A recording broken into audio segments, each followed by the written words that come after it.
Bakit music not allowed sa ano? Hindi ko maintindihan. Why? Why? Hindi pala pwede kumanta ng ano. Oh no. Hindi daw pwede kumanta ng music. Ewan ko. Hindi daw pwede mag-play ng music. Mamamute daw yung live. Why? Why? Lo, yun pa naman yung purpose ko ngayon. My God. Why? Come on, man. Why TikTok?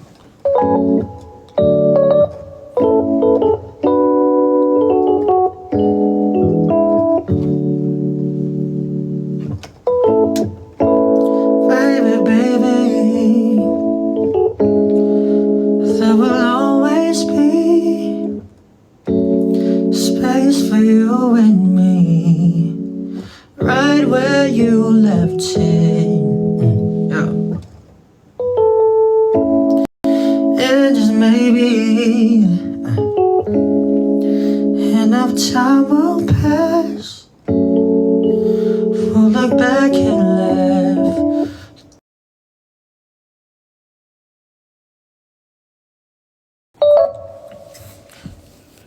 I'm so confused.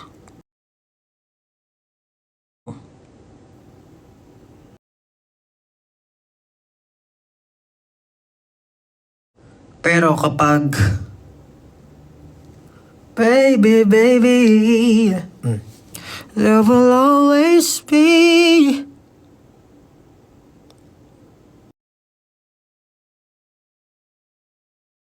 yun. My God.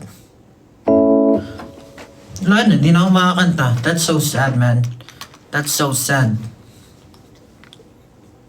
Hindi, pero I think kapag sub-only live, I won't be able to sing. And just maybe enough time will pass. We'll look back and laugh. Just don't forget it.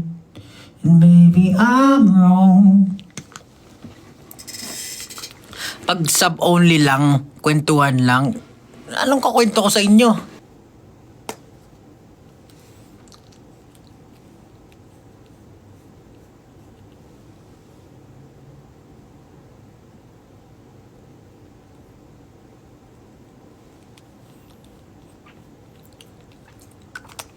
May gusto akong itry kasi I'm so thankful sa lahat ng mga sumusuporta sa akin. And gusto ko kayo isama sa process ko sa paggawa ng kanta. Or even sa pag-release a song. Kasi a part of a song like a hook, chorus, ganyan. Tapos i-upload ko somewhere na kayo lang makakita. Tapos yung bibigay niyo yung feedback niyo kung okay ba siya. Babangkuhan ko na ganun. Tapos kung ano yung maraming votes, yun yung i-release, ganun.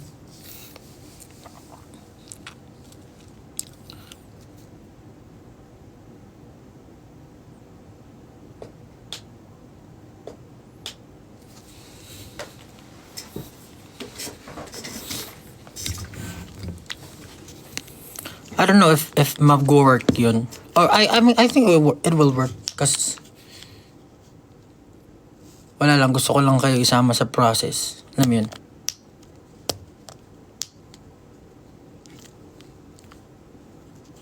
Kaso nga lang, ang problema, bawal kumanta rito. Hindi rin, wala rin. And just maybe enough time will pass. We'll look back and laugh. Don't forget it. Just don't forget it.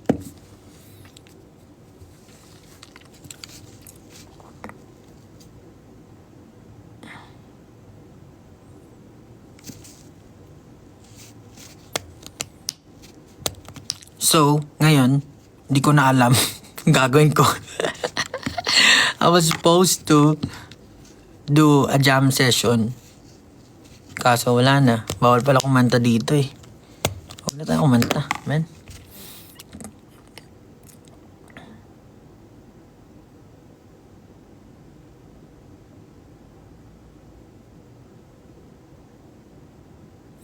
Sino dito nag-i-e-bike? Sino dito nag-i-e-bike? Like e-bike, yung electric vehicles.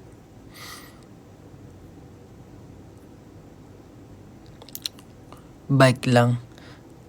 O kasi 'di ba parang magkakaroon ipapatupad na yung batas na bawal na yung e-bike sa mga main roads or some certain roads. Sad, man.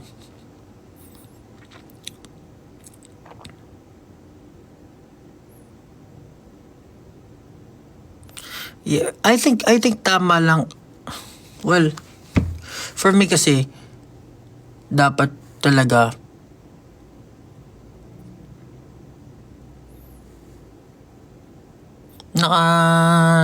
hindi 'di ba dapat dati may scooter ako, yung electric scooter. Electric kick scooter yung tawag, EKS, electric kick scooter, para mas distinguish la between yung nakaupo tsaka yung nakatayo. Binenta ko na yun kasi delikado nga yun eh. Kasi yung EKS ko na yung electric scooter ko na yun, yung nakatayo. Yung top speed niya is until 100 kilometers per hour, ganun kabilis. So medyo kwari, let's say merong mga bumps sa kalsada, konting ganun lang, possible na tumemblang ka talaga. So binenta ko na siya. Tapos nagpalit na lang ako ng e-bike para mas madali. Kasi araw-araw commute, di ba? Parang mahal din gasolina. So, mas maganda battery na lang. Ngayon, ang problema naman, ipapatupad na ata yung yung ban na yung mga e-bike. Kasi ang daming nga daw accidents na nangyayari sa kalsada. Kasi parang kahit sino, kahit walang license, kahit estudyante, kahit sino, bata, pwedeng mag-e-bike. So parang na-endanger din yung safety ng everyone. So maraming nasangkot na accidents. Ang sad lang kasi parang for others, parang nagagamit naman nila. Yung others, very responsible naman. Ako, for example, I have my own license for motorcycle and for cars. And yung e-bike, nagagamit ko siya araw-araw. Pag pupunta na studio, yan, di na ako mamamasay. Kaso ibaban siya. Yun lang. Kasi meron pag hindi ka familiar sa like pag-ride ng motorcycle, yung paggamit ng side mirror, ganun, yung kakaliwa ka tapos hindi ka tumitingin sa side mirror, kaliwa muna bago tingin, yung mga ganun. Sobrang nakakadisgrasya siya.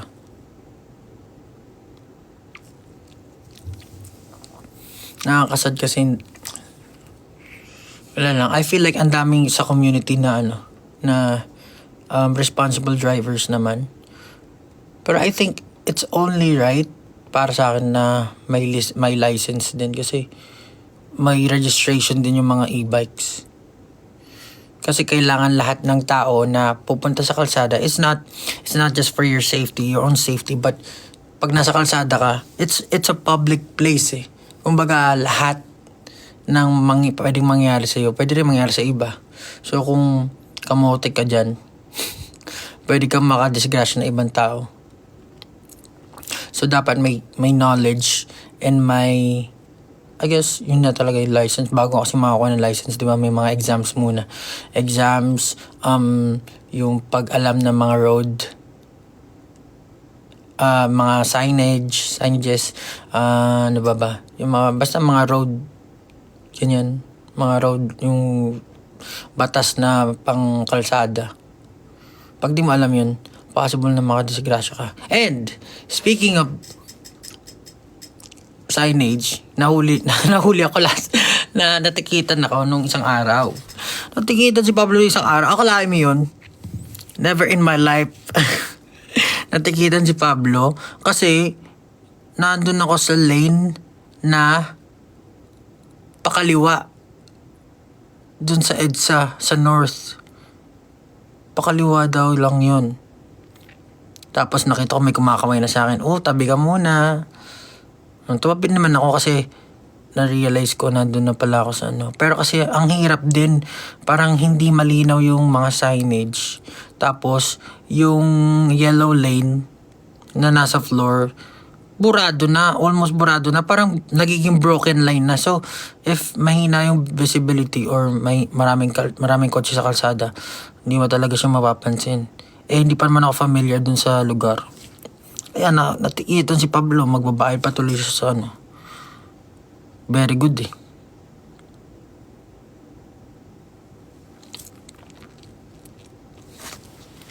Magkano? 1,000. Bad trip, ang gas na sana yun.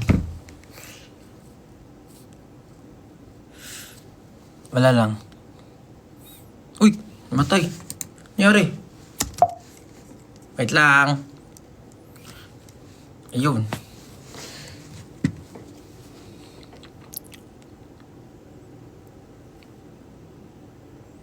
Nasa studio ka? Oo, nasa studio ako. Wait nga.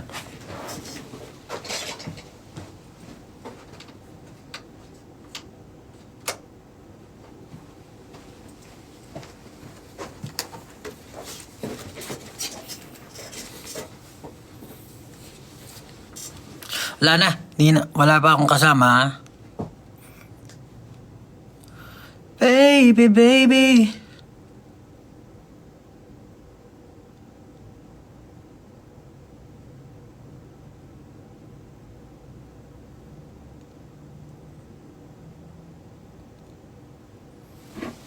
Hindi, studio ko to.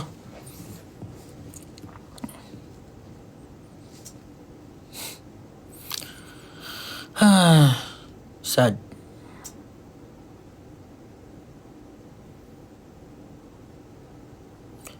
Hindi ako nakamotor, nakakotse tayo, yung Innova. Yung Innova na bugbog na. Na na na na.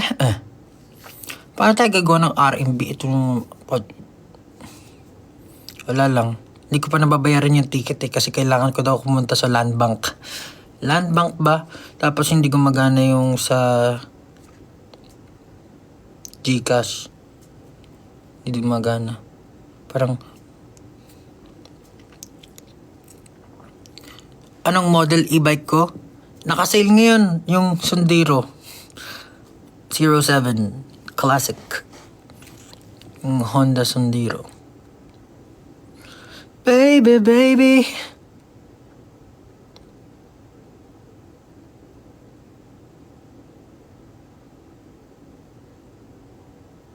Taga-bank. Saan Land Bank? Kahit saan. Hindi, meron naman daw 10 days to pay for the fine. Ayun. First time na nahuli ako, alam niyo kung saan? First time na nahuli ako ay sa US. Natikitan ako sa US. So, ang kwento niyan is, nagrent ako ng motorcycle sa US. So, the motorcycle that I used to go to Santa Monica was, ano ba nga yun? Model yun? Ducati Night Shift. Kasi isa yun sa mga gusto ko talaga i-try. Kasi yung wala pa akong big bike noon dati. So, gusto ko talaga siya matry. Nag-rent ako ng Ducati Night Shift. Yung black yun. So, bumiyahe ako ng almost, basta mahabang biyahe papuntang Santa Monica Beach. Ngayon, naghanap ako ng parking. Tapos may nakita akong parking. May katabi akong van. Tapos maya-maya, edi alas 5 na, alas 7 na ng gabi. Pagdating ko dun sa motor, kasama ko sina Justin nun. Ben, nakaipit na ticket. Nakaipit na ticket. Ang sabi, may fine daw ako na, ang laki ng binayaran, $100, may get $167 ata. Yan pala, nung bumalik ako doon, nung pasakay na ako sa motor, wala na yung van. Pagtingin ko, no, motorcycles are not allowed to park here. Oh my goodness! Natikitan. Kinabahan ako maigi kasi hindi ko alam kung paano nag-work yung laws. Hindi ako masyadong familiar. Doon nagbasa ako ng mga precautions, sa mga signages and everything. Hindi ko alam yung parang kuwari nahuli ka doon, paano yung payment, Tapos putin lang, online naman lang din yung payment. Tapos wala naman sinabi yung nirentahan ko ng motor. Wala naman silang sinabi patungkol dun sa ano tawag dun? Wala naman silang sinabi. Dun sa fine, binayaran ko naman. Yun lang. Akala ko maano na ako eh. Na ako makabalik sa ano eh.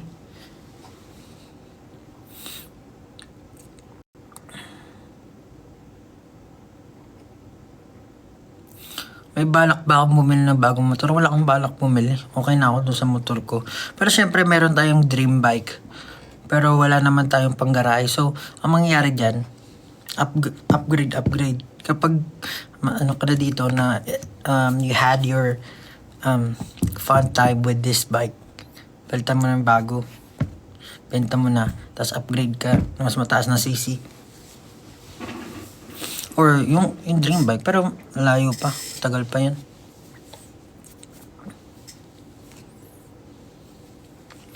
Mahilig kasi ako mag long ride. So hindi ako madalas nakapag-motor these days, pero mahilig ako mag long ride. So pero never pa ako nagkaroon ng kasama na yung mga bikers din. Kung kapatid ko lang nakakasama ko pag nagda-drive kami, wari Batangas, Tagaytay, ganyan. Tagaytay pala. Hindi pa kami nagpuntang Batangas. Siya lang yung nakakasama ko pag nag-ride ako. Masaya siguro kapag meron kang katropa na mag-ride.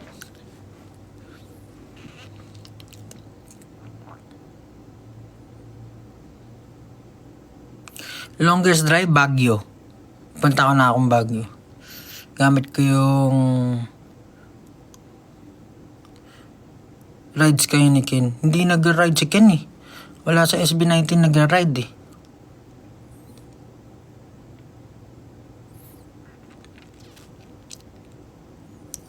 Nakapag-Rizal na ako, oo.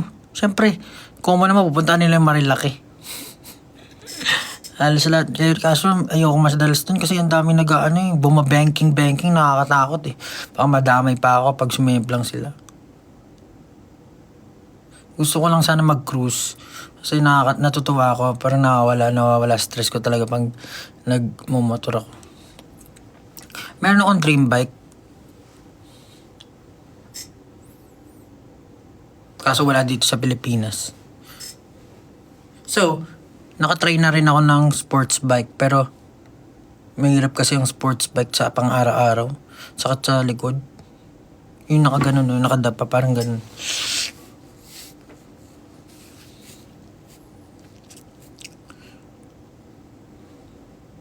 Pero dahil magagandang motor, Triumph, Royal Enfield, pati yung mga Yamaha, Kawasaki, yan, Ducati, kaganda ng mga motor nila. Nakakatuwa pag nakakita ko ng mga motorcycle pag sa kalsada.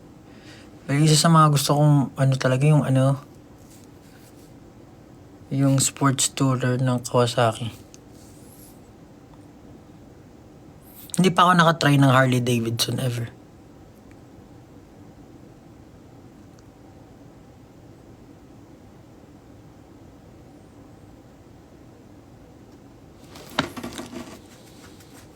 Dapat magsusulat ako eh. Saglit.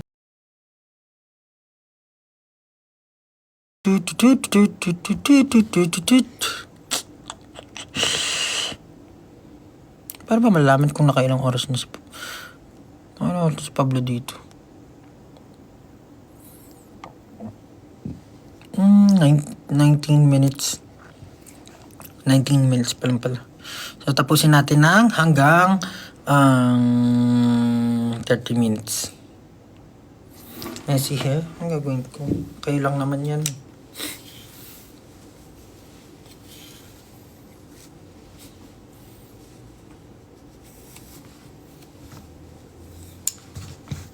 Haba na ng buhok. Pero mas mahaba pa rin dati. Before ako nagpagpit.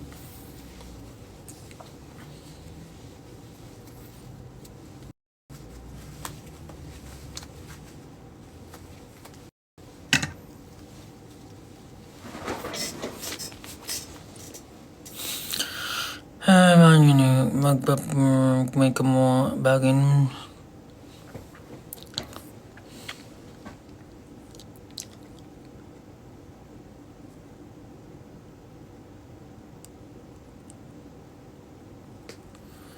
Keratin. Shampoo lang.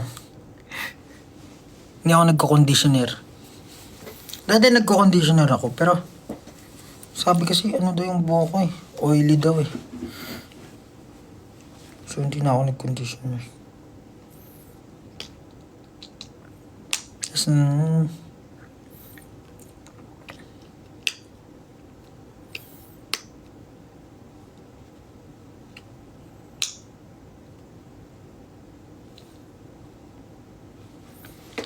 yun nga, nagpa-check up nga ako nung isang araw kasi kumakating ulo ko. So, for the longest time, iisa lang naman ng brand na ginagamit kong shampoo. Tapos, nung nagpunta ako sa US, syempre na iba-iba na yung shampoo na ginagagamit ko. Pagbalik ko dito, lagi na kumakating ulo ko. Nagpa-check up ako. Wala akong dandruff, pero sobrang kati ng ulo ko. As in, kinakamot kong ganyan. Tapos nagpa-check ako, ang dami daw, parang, ano yan, na-clogged na daw yung, ano yan, yung scalp ko, ng mga chemicals. Tapos, and since oily daw yung buhok, tapos pag naglalagay daw ako ng conditioner, ganyan-ganyan, siyempre, pag hindi na wash ng maayos, nagaan sila doon yung naiipon sila doon sa scalp. Tsaka kapag let's say, di ba, madalas may event. Tapos yung mga tawag dyan? Yung mga anik-anik na nilalagay. Yung mga spray net, ganyan. Yung mga, pag hindi na wash off ng maayos, talaga daw tumatambay sa kaya kumakating ulo ko. So, ayun, di muna ako nag conditioner.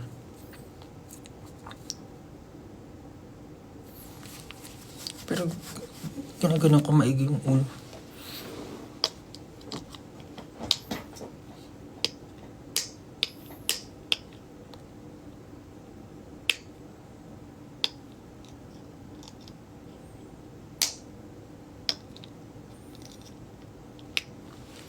Ilang minutes ba to? Antok na pala ikaw eh. Di matulog ka na.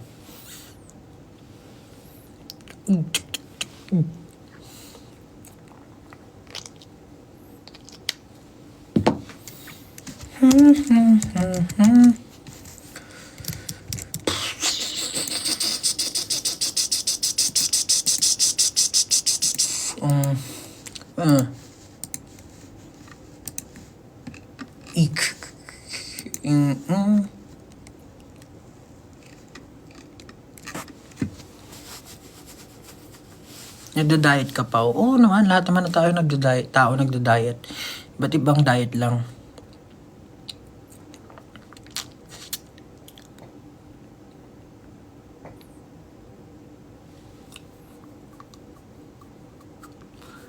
Alam mo, gusto ko rin naman kung may chance. Pero kasi parang, pag kinanta mo yung determinado dun sa mga TV, ko alam kung bagay yun dun. Di ba? Parang, tapos yung rin, yung akala. Siyempre, ano yan eh, ang tawag doon? Yung parental, MTRCB. Kasi hindi naman, it's all about being responsible.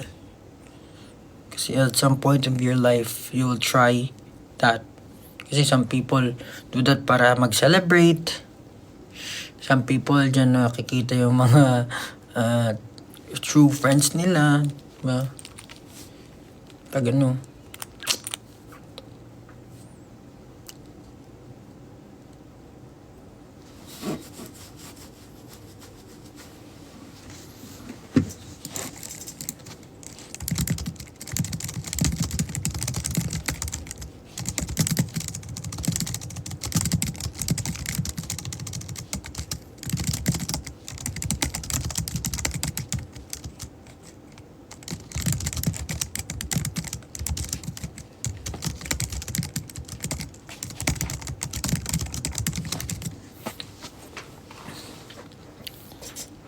Tapos yung determinado naman, isipin mo, kuwari kanta ka sa ASAP, kakanta ka sa, kuwari sa AOS or somewhere. Tapos yung, determinado! Diba, parang, di ba? Di ba naman, mabulabog yung mga nanonood ng ng ASAP eh. Tapos yung akala naman, shot! Baka hindi rin pwede sa TV.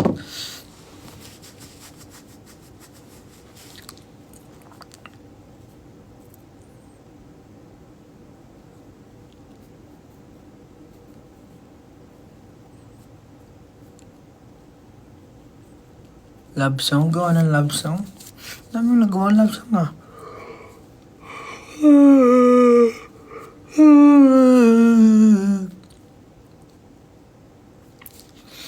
Kung alam, love song?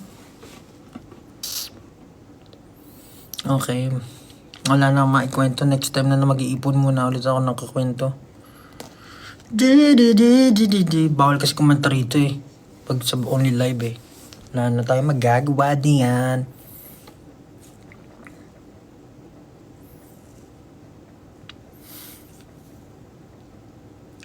Oras na ba? 6:00 na, my God! Di ba ako nakagawa? Baby, baby.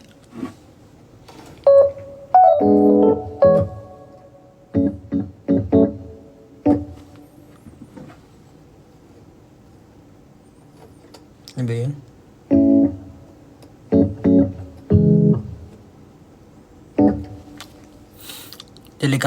Delikado magpiano kasi mamimute na naman tayo Pablo. See you po sa Aurora. Abra yun ah. Ay. Sila malapit na mag 1MIG nyo.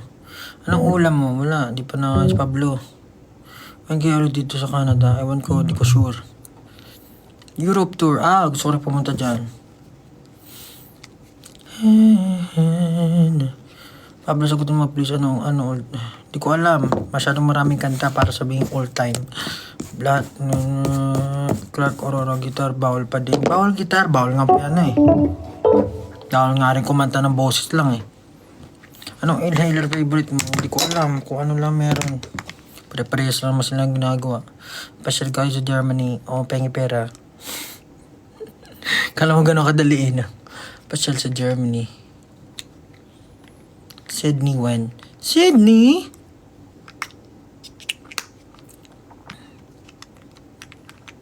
Ilan kanta rin mo sa album release? Hindi ko nga alam eh. Pinag-iisipan ko pa eh. Pero naaral ko ngayon kung ano yung best strategy para mag-release ng song. Kasi for the longest time, parehas lang ang strategy namin eh. Pero, anyway, malalaman yun lang ako kapag nandyan na. I have a house in Sydney, Pablo. Congratulations, you have a house! Ilan pusa mo, Pao? Hindi ko alam eh. Mabilang. Pablo, alam ko na sunod na kanta, awit. EDM, ulit Cream Zone, Batangas mo. Ako magpasasya. Pero di ba mag-play music? Hindi nga pwede. Mamamute nga. Awit. Abra ba kayo sa Sabado? May error kayo sa April. Ay, oo nga pala.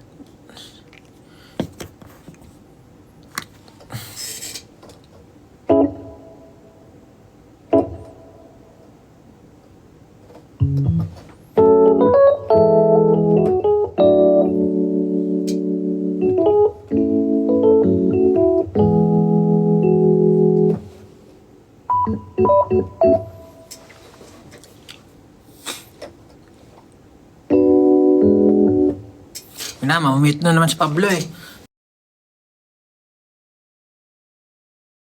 Drowning in the water. Di ko nga alam kung ako mag-release yun eh. Parang gusto ko na ibigay sa iba yung kanta na yan. Parang malayo na siya. So yun yung mga kanta na nasulat ko nung nagsisimula pa lang ako. Pero syempre hinahanap natin kung ano yung feeling ko na style or ano ba. Kung saan ako pinaka-comfortable or confident mag-perform. I don't know if that's for me.